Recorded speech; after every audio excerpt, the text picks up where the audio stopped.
Welcome to our channel. Today we how to uninstall AWS WorkSpaces client, full guide step by step clearly. To uninstall the AWS WorkSpaces client, start by closing the application if it's currently open. On a Windows machine, click on the Start menu located at the bottom left corner of your screen.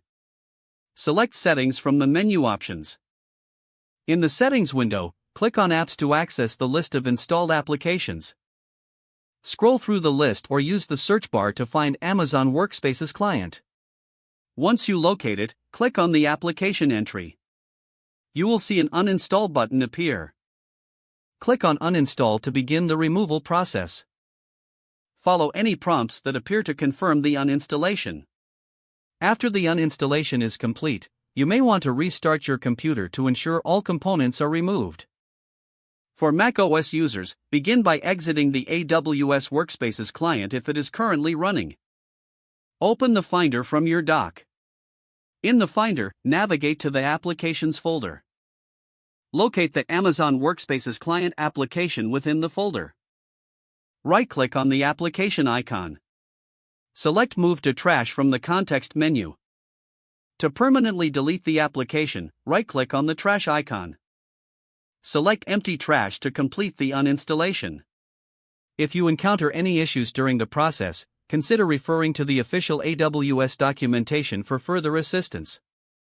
Your AWS WorkSpaces client is now uninstalled from your device. If the page does not load, refresh the browser or try again in a private or incognito window. Make sure you are using the correct email address, then retype it carefully to avoid small typos. If your password is not accepted, use the reset option and create a new strong password you can remember. Check your spam folder for verification or security emails, then complete any requested confirmation steps. Enable two-factor authentication if available to improve account security and reduce unauthorized access risk. After signing in, review your profile details so your contact information and settings are accurate and current. If you see an error message, note it down and try again after restarting your device and internet connection. Log out when you finish, especially on shared devices, to keep your account and payment information secure. If the page does not load, refresh the browser or try again in a private or incognito window. Don't forget to like this video and subscribe to our channel for more step-by-step tech guides.